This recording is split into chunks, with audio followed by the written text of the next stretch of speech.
안녕하세요. 저는 KBS 기상캐스터이자 한국장기조직기증원에서 홍보대사로 활동을 하고 있는 오수진 아가다입니다. 반갑습니다.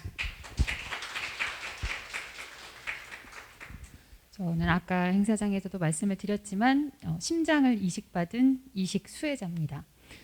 제가 재작년이었던 것 같아요. 재작년에 이 행사에서 제 사연을 처음으로 많은 사람들께 말씀을 드렸던 것 같아요. 그때는 처음이기도 하고 그래서 감정이 좀 북받쳐서 눈물이 좀 나왔는데 나중에 그 현장을 스케치한 뉴스를 보니까 제 코끝이 이렇게 반짝반짝 거리는 게 보이더라고요. 콧물을 하도 흘려가지고. 근데 오늘은 부디 그럴 일 없이 여러분도 저도 눈물 콧물 흘리실 리 없게 무사히 강연을 마치는 거를 목표로 하고 나왔습니다.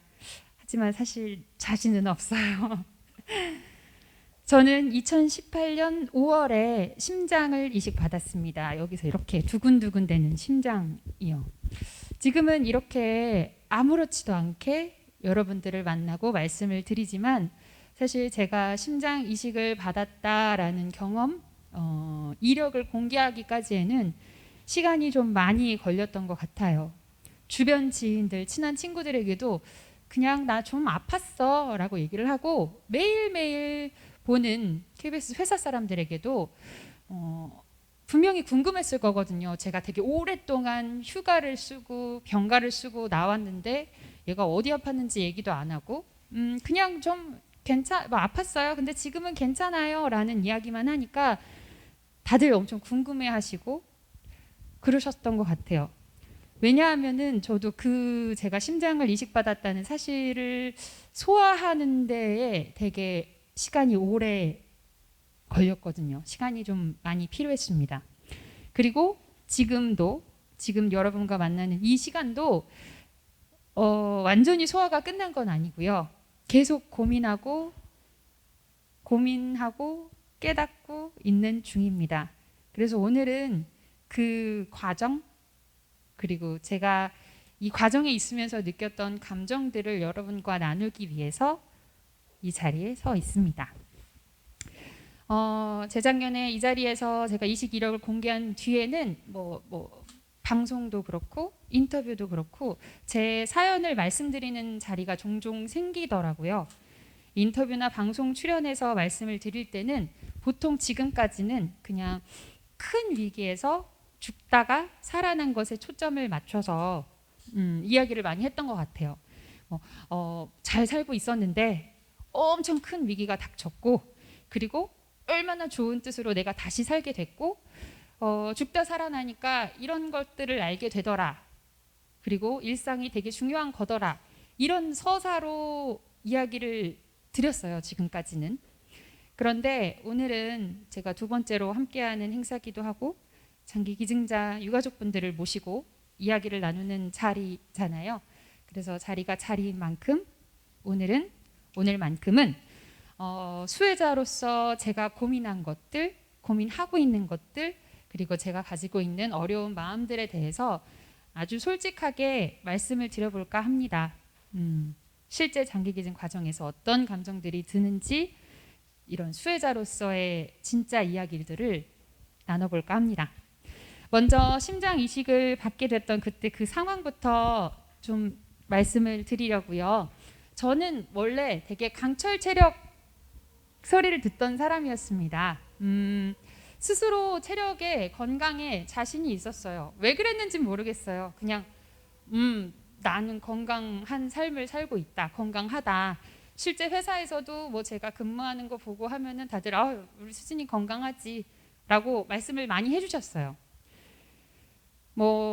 그런 습관도 많이 가지고 있었거든요. 일찍 자고 일찍 일어나고 술 담배 안 하고 수영이나 필라테스 같이 제 몸을 아끼기 위해서 건강하게 하기 위해서 적당한 운동을 정말 매일매일 했었어요. 그리고 삼시세끼 꼬박꼬박 잘 챙겨 먹고요.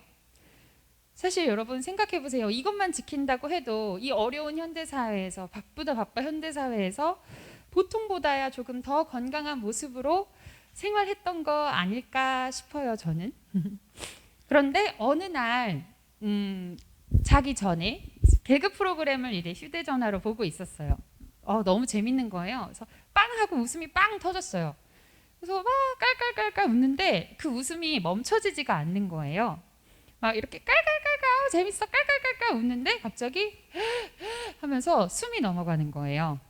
그 숨 넘어가게 웃는다는 말 있잖아요. 근데 진짜 그게 진짜 숨이 넘어가게 웃음이 멈춰지지 않으니까 숨을 언제 쉬어야 될지 모르겠고 웃음은 멈춰지지 않고 숨도 쉬어지지 않고 이러다가 정말 내 숨이 넘어갈 수 있겠구나 하는 생각이 갑자기 불현듯 들었습니다. 그래서 그 밤에 그 길로 응급실에 갔어요. 응급실에 가서 여러 가지 검사를 해보고 의사 선생님이 굉장히 심각한 표정으로 확장성 심근병증이라는 병명을 얘기해 주셨어요. 그 심장 근육이 비대해져서 심장의 역할을 다 하지 못하는 거예요.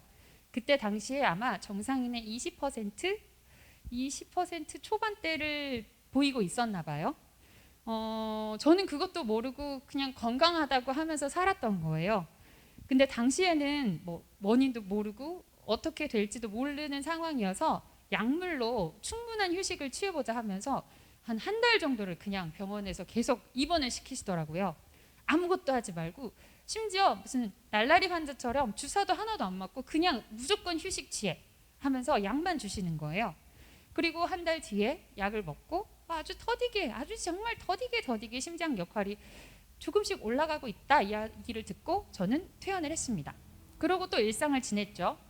뭐 아침에 그때 당시만 해도 제가 새벽 근무를 하고 있어서 아침 일찍 일어나서 뭐 새벽 5시였나요? 5시에 일어나서 6시 근무하고 또 각종 행사도 하고 나름대로 그렇지만 건강도 잘 지키고 운동도 잘 하고 심장이 좋아졌으면 좋겠다라는 마음으로 열심히 살았던 것 같아요. 그런데 그렇게 괜찮은 듯 살다가 한 1년 만에 감기에 걸렸습니다. 계속 기침이 나는 거예요. 기침이 계속 나고 열은 떨어지지 않고 그래서 또 병원에 가서 일주일 내내 뭐 해열제를 맞고 또 근무를 하고 해열제를 맞고 근무를 하고 일주일 이상 그렇게 지냈어요. 그러다가 저를 매일매일 본 그 간호사 선생님이 주사를 놔주시는 간호사 선생님이 좀 불안하셨나 봐요. 그래서 수진 씨 우리 교수님한테 한 번만 더 가볼까요? 라고 얘기를 해주셔서 그때 교수님한테 간 뒤로 바로 저는 중환자실에 입원을 하게 됩니다.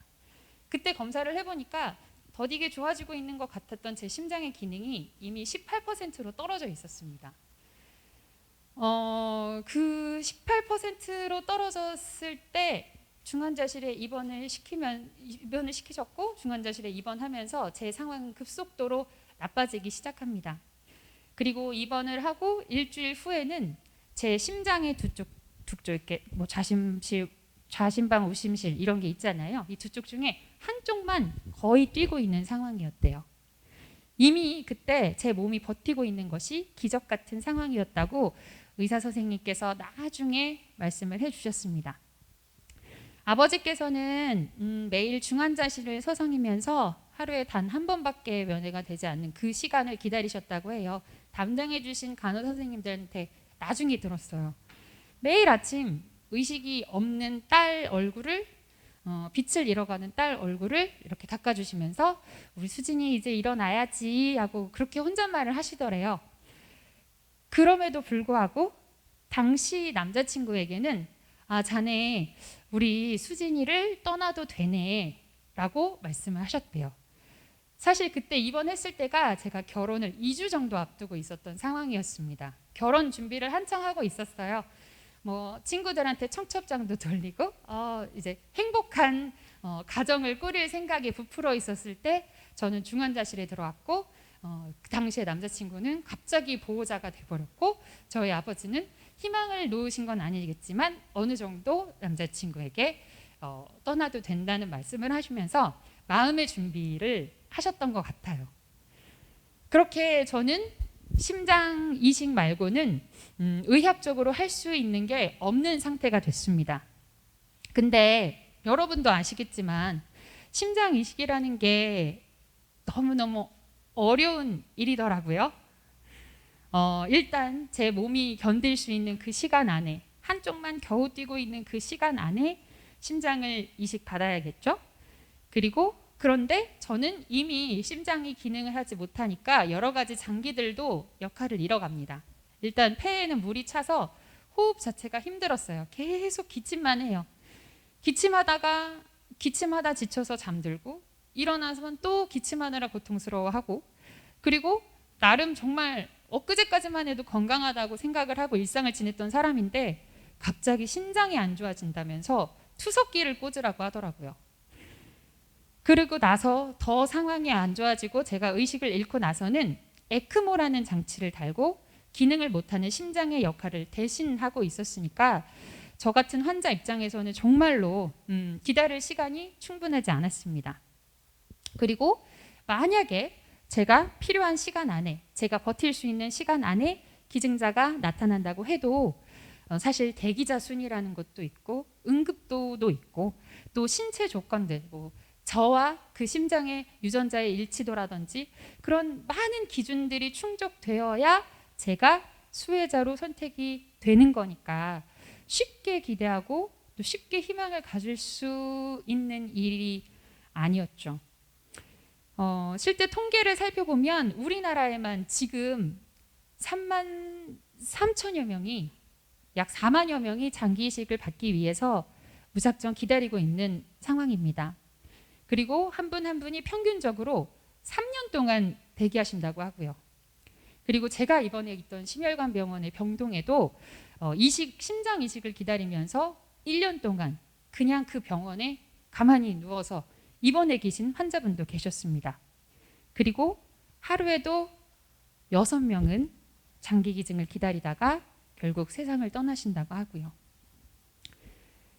그렇게 보면 정말 저는 운이 좋았던 거예요.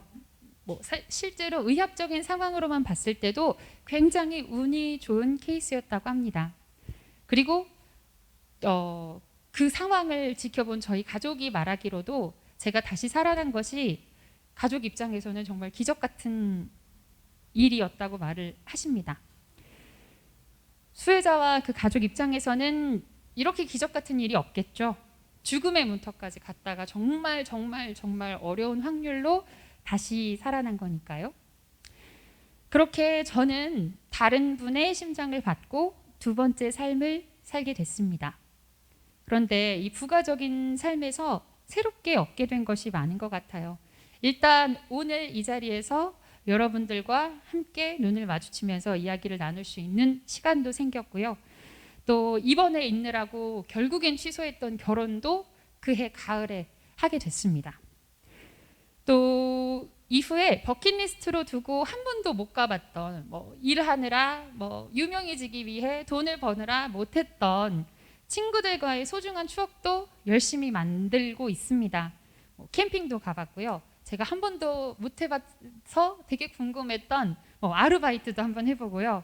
그 외 수도 없이 많지만 일단은 아버지께, 사랑하는 가족들에게 사랑한다는 말을 한 번 더 할 수 있게 되어서 그게 가장 좋은 것 같아요.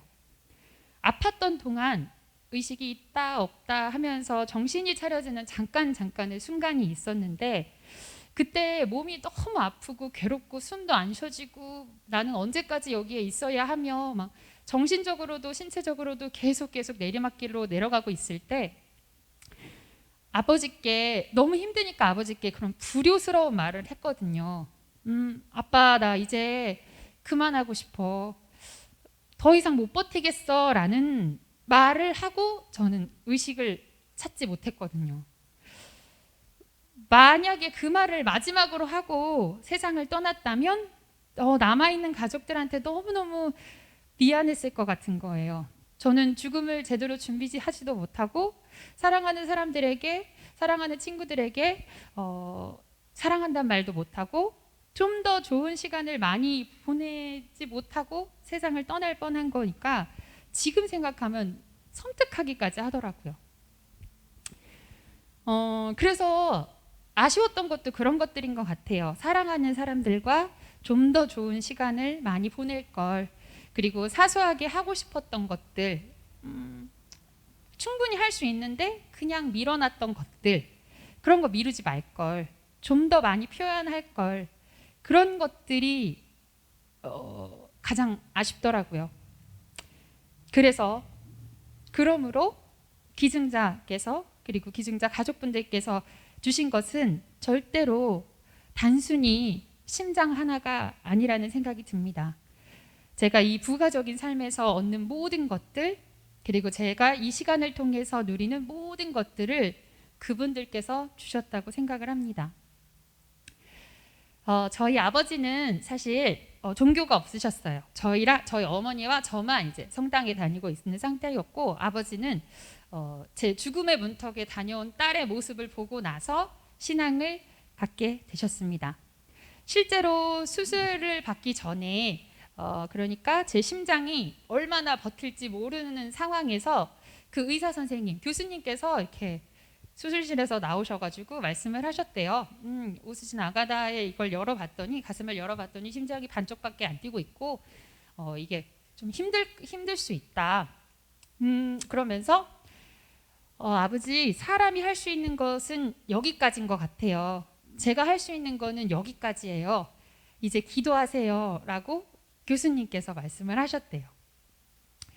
아버지는 당연히 기도 어떻게 하는 건지 아시겠어요? 모르시죠? 제가 엄마랑 매일 성당 다니고 해도 그냥 관심도 없고 어디 갔다 오나 보다 라고 생각을 하셨고, 그런데도 불구하고 무턱대고 빌었대요. 하나밖에 없는 딸 살려달라고 매일매일 그 병원 앞에서 기도를 하셨대요.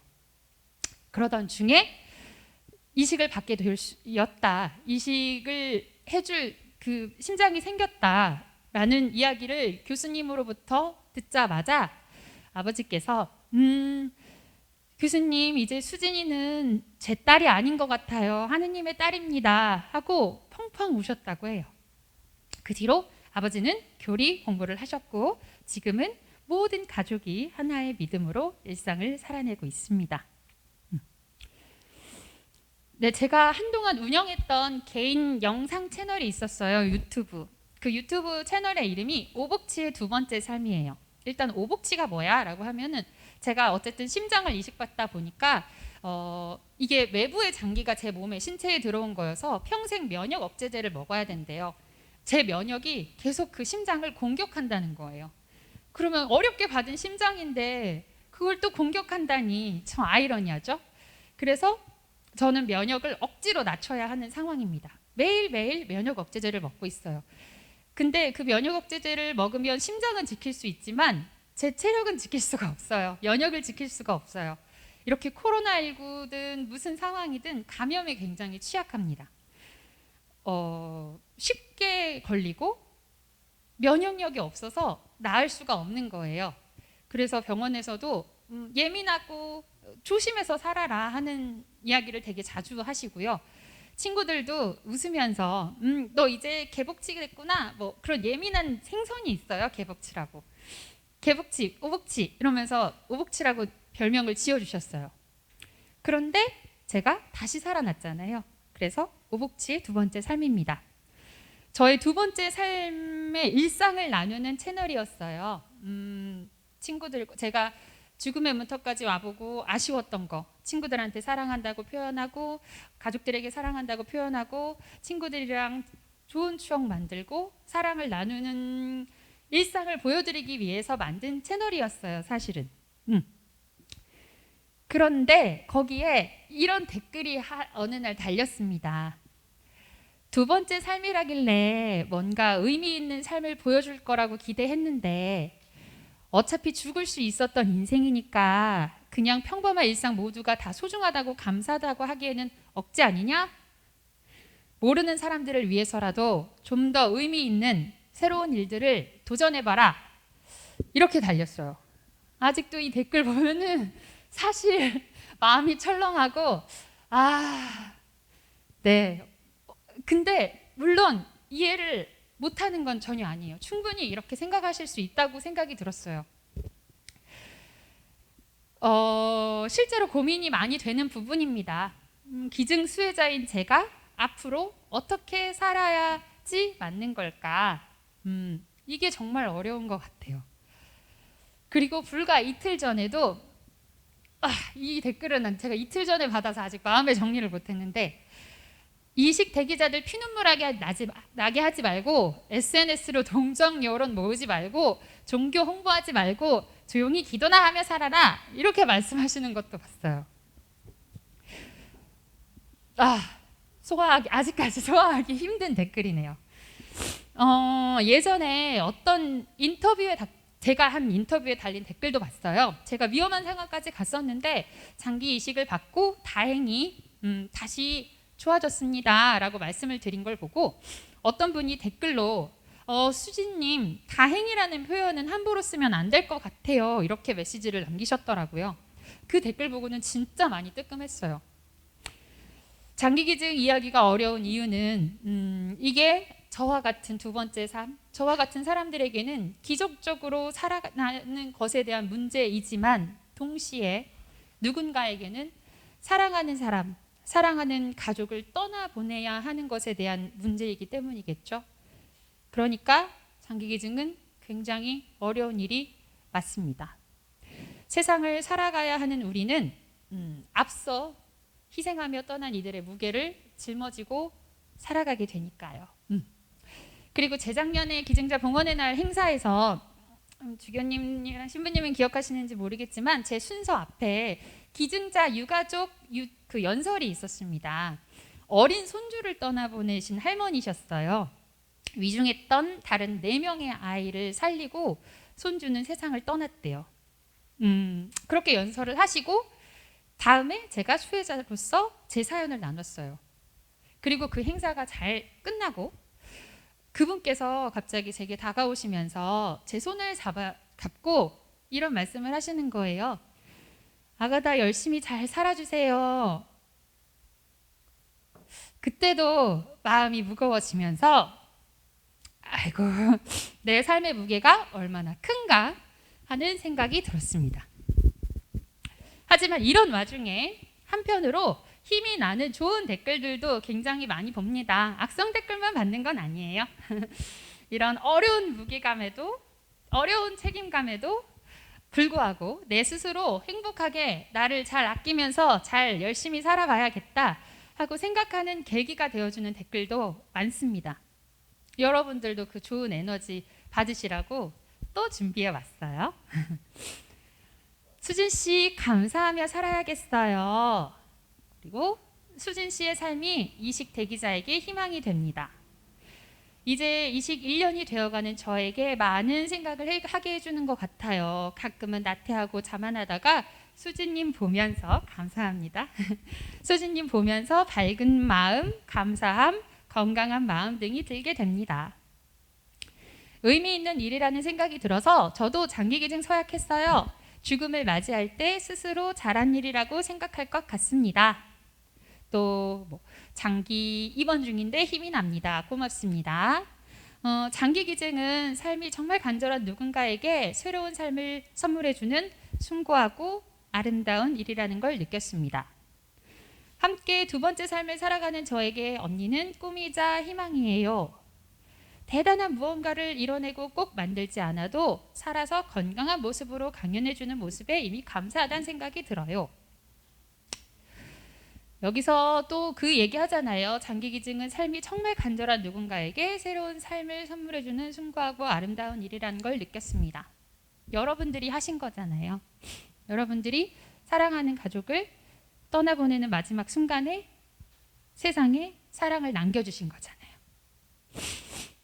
말은 쉽게 했지만 이 험난한 세상 속에서 절망스러운 상황을 겪으면서 저보다 더 좌절하신 분들도 많이 있을 거란 생각이 듭니다.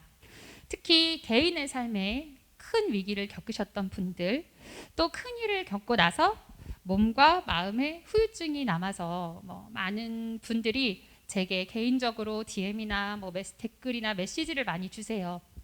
그걸 보면 저도 막막했던 때가 생각이 나면서 마음이 많이 동하더라고요. 마음대로 되는 것 같지 않은 삶이죠. 참 어려운 것 같아요. 최근에는 제가 입원했던 병동의 간호사 선생님께서도 연락을 주셨습니다. 저랑 비슷한 또래의 심장 이식 환자가 있대요. 그 친구가 많이 지금 의기소침한데 수진 씨 이야기하면 좀 응원이 될 수 있을 것 같아요 라고 얘기를 하시는 거예요. 그래서 저는 마음껏 이야기를 해라 라고 말씀을 드렸죠. 그리고 얼마 후에 그 환자분에게서 직접 연락이 왔습니다. 네, 당시 그 친구는 경찰 공무원 준비생이었대요. 체육 관련 학과를 나왔기 때문에 그 친구 역시 정말 건강을 자부하고 있었고 미래 직업도 그래서 그렇게 액티브한 활동을 하는 경찰을 선택했던 것 같아요. 그런데 그 친구에게도 갑자기 확장성 심근병증이 찾아온 거죠. 그리고 정신을 차릴 새도 없이 그 친구도 심장을 이식받았지만 한순간에 내가 생각했던, 내가 계획했던 일이 틀어지면서 앞으로 어떻게 살아야 할지 막막했다고 하더라고요. 아마 저와 비슷한 마음, 죄책감이었었던 것 같아요. 그런데 제 이야기를 간호사 선생님을 통해 전해 듣고 그렇게 좌절스러운 중에 용기를 얻었다, 감사하다고 제게 이야기를 해주었습니다. 그리고 그 친구는 열심히 공부를 해서 최근에 서울시 공무원 시험에 합격을 했어요. 그 친구도 누군가가 그리고 누군가의 가족이 마지막 순간에 내린 어렵지만 그 숭고한 결정으로 이어진 그 두 번째 삶을 저기서 열심히 부지런히 살아내고 있습니다. 그때 아픈 당시에 이식 대기자로 이름을 올리게 되고 또 기증이 결정되고 이런 과정들이 있었을 거잖아요. 저는 그때 굉장히 위중한 상황이었기 때문에 거의 의식이 없었어요. 의식이 없었죠. 네, 기억도 없어요. 이 상황에 대한 제 그 순간에 대한 기억은 다 의료진이나 아버지 그리고 당시 남자친구, 지금의 남편에게만 들을 수 있었습니다. 그런데 그 저의 기억을 더듬어 보면 어느 순간에 제가 눈을 떴고 저는 그 병실에 누워 있었고 그냥 수술이 잘 됐어요 라는 말을 전해 들었어요. 내 심장이 거의 멈춰가고 있었는데 의사 선생님이 수술을 잘해서 내가 이렇게 깨어났구나 라는 생각을 했어요. 그런데 한참 후에 아버지가 말씀을 하시는 거예요. 수진이 다른 분의 심장을 이식했다. 지금 너 안에서 뛰고 있는 심장이 원래 너게 아니다. 이렇게 알게 된 거예요. 그때 제 마음이 어땠을 것 같으세요? 생각하실 수 있을지 모르겠지만 의외이실 수도 있을 것 같아요. 그때 당시를 생각해 보면 이제 살았다. 이제 열심히 살아야지. 이렇게 바로 막 기쁘고 행복하고 이러진 않았어요. 그냥 처음에는 어리둥절했습니다. 그게 가능한가? 심장 이식 수술이라는 게 가능해? TV에서나 드라마에서나 보던 심장 이식이라는 게 가능해? 라는 생각이 들었고 이게 무슨 말이지? 이게 무슨 일이지? 실감이 안 났던 것 같아요. 그리고 그 다음에서야 제가 이게 무슨 의미인지 생각하게 되기 시작했는데 잘 모르겠더라고요. 잘 모르겠으니까 마음이 불편해지더라고요. 내가 받을 자격이 있나? 그 많은 대기자 중에서 내가 받을 자격이 있나? 어쩌자고 내가 심장을 받아버렸지? 왜 내가 받았지? 나 살자고 다른 분은 세상을 떠난 게 맞는 일인가? 이런 식으로 생각이 들더라고요. 아무리 주변에서 부모님도 의료진도 이것은 기준에 맞게 결정된 것이고 그리고 기증자분께서는 어렵지만 좋은 의지로 기증 동의를 해주신 거고 이런 귀중한 회복을 감사하게 생각하면 된다. 그렇게 살아가면 된다. 이런 이야기들을 해주셔도 사실 감사하는 마음 한편 구석에는 마음이 계속 불편한 게 아직도 남아있어요. 지금 3년 됐거든요. 심장을 이식받은 지 3년이 됐는데 아직도 마음이 많이 불편해요. 이런 게 생존자 증후군이라고 하더라고요. 살아있는 사람의 죄책감 같은 건데 수혜자뿐만 아니라 기증자 유가족분들도 가족을 떠나보낸 것에 대해 죄책감을 갖게 되기도 한다고 들었습니다. 좋은 선택이고 기증자의 일부가 세상에 살아남는 것은 알지만 그 마음의 슬픔은 지울 수가 없는 거겠죠. 최근에는 그 한국 장기조직기증원을 통해서 5명에게 새 삶을 선물하고 떠난 한 소년의 이야기를 전해 들었습니다. 눈이 너무너무 예뻤던 그 소년은 심장, 폐, 간, 그리고 좌우 신장을 기증하고 지난 21일에 하늘의 별이 되었다고 해요. 어릴 적에 사실 뇌병변으로 집에서 요양하고 있었지만 엄마가 해주는 밥이면 무조건 잘 먹던 그런 씩씩한 아이였대요. 그런데 갑작스러운 호흡곤란으로 쓰러지고 난 뒤에 소년의 뇌파는 결국 평행선을 그리게 됐습니다. 이튿날 이군의 부모님은 가족회의를 거쳐서 장기기증을 결심하셨대요. 이 소년의 어머니는 우리 아이가 어려서부터 많이 아팠기 때문에 무엇보다 아픈 가족의 마음을 잘 알고 있다. 아픈 환우에게 이 친구의 일부가 가서 다시 살아난다면 우리 가족에게는 더할 나위 없는 큰 위로가 될 것 같다라고 이야기를 하시면서 장기기증의 결정을 하셨다고 하더라고요. 그리고 이 소년이 눈물도 없고 슬픔도 없고 아픔도 없는 하늘나라에서 건강하길 바란다고 하시면서요. 제가 그분의 그 가족의 그때의 선택을, 그 감정을 어떻게 가늠이나 할 수 있겠습니까? 오늘도 사실 이 자리에서 기증자 유가족분들과 이식 대기자들께 위로와 희망이 되어주세요. 그 강연을 해달라고 제안을 받았을 때 사실 너무너무 부담이 됐었습니다. 제가 뭐라고, 제가 어떻게 감히 누구에게 희망과 위로가 될 수 있지? 이런 생각이 들었어요.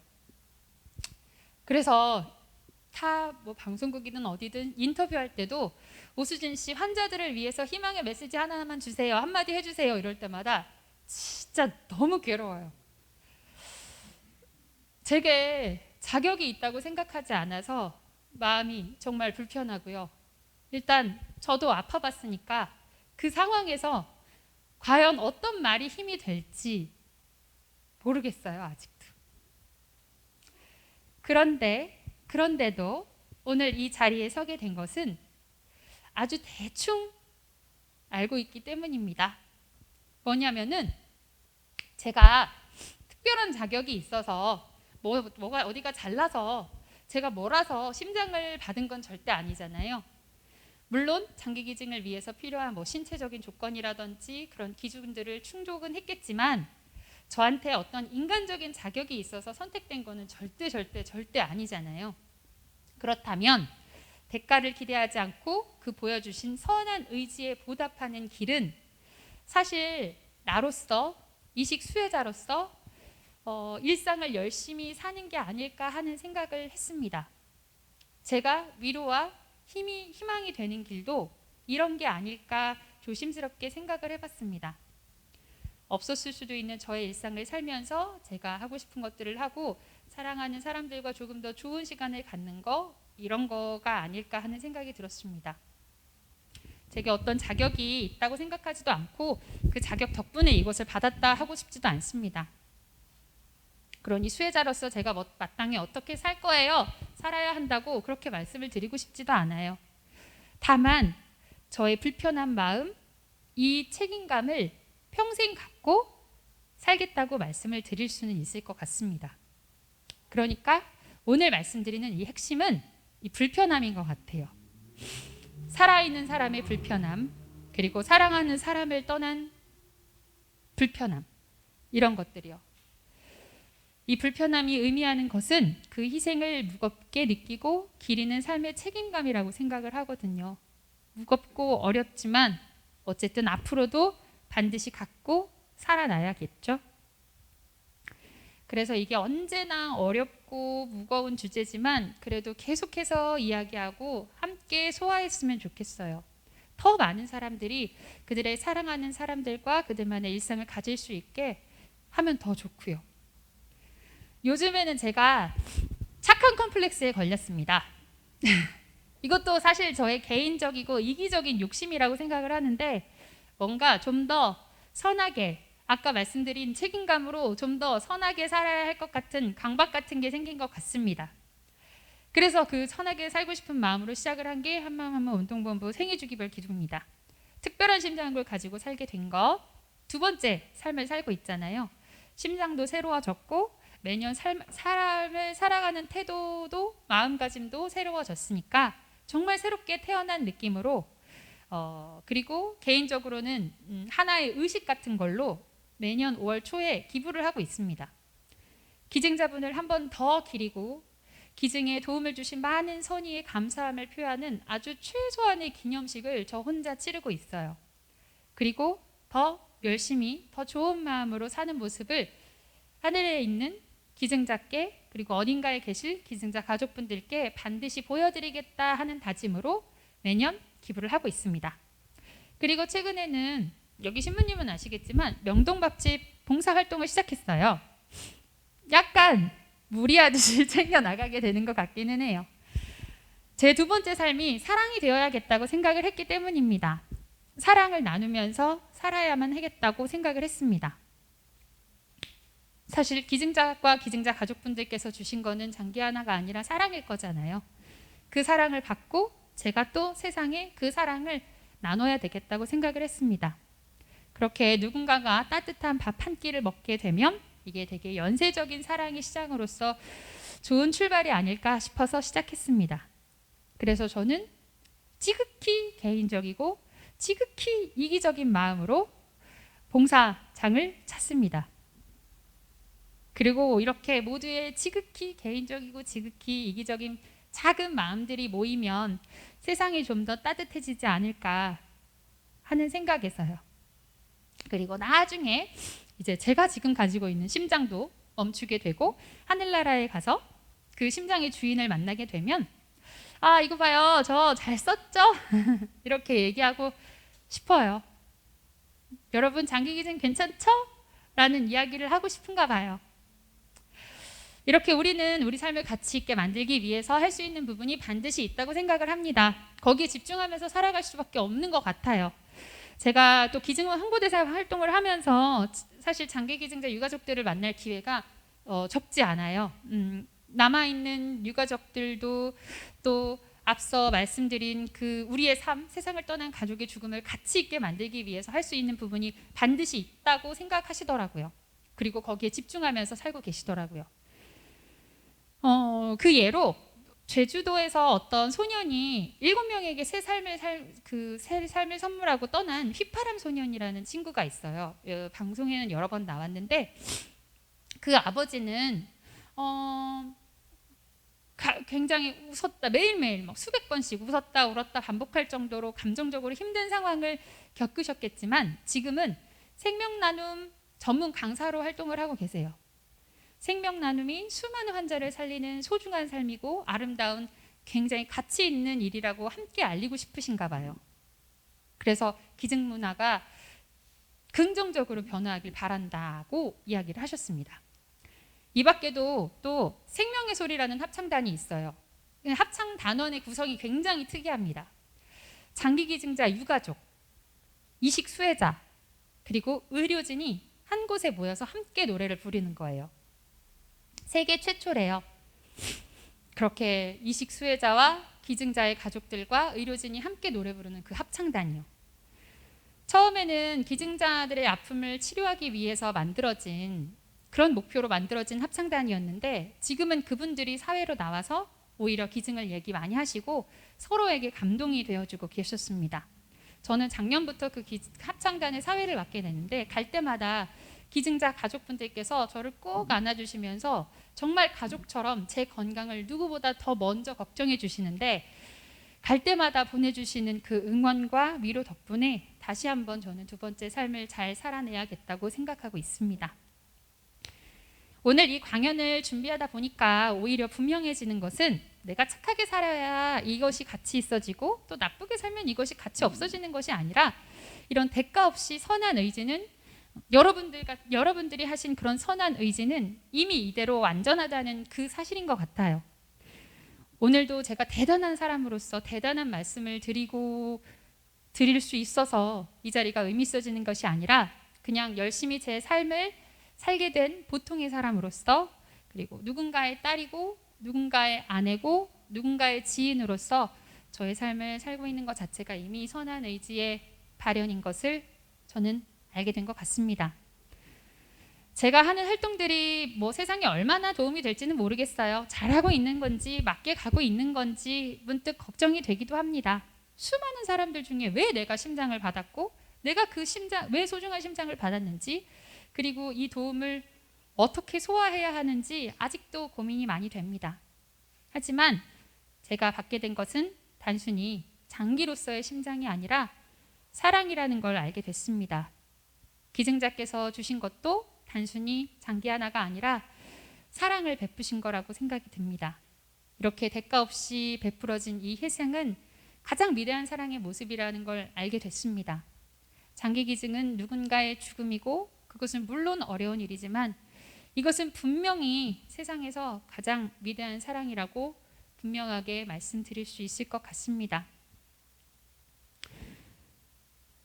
생전의 선한 의지로 기증에 서약해 주신 기증자분, 그리고 마지막 순간에 어려운 결정이었지만 결국 사랑으로 맺어주신 기증자 유가족분들, 그리고 밤낮으로 이제 저와 같은 두 번째 삶을 만들어주시기 위해 고군분투하고 계신 의료진 여러분, 그리고 세상에 남은, 그리고 앞으로 세상에 남을 저와 같은 두 번째 삶들을 응원하는 마음으로 이 자리를 마치도록 하겠습니다. 저는 또 오늘도 제 모습으로 충실히 살아갈 거고요. 한 발자국 한 발자국 더 열심히 충실하게 제 삶을 살아내도록 하겠습니다. 고맙습니다.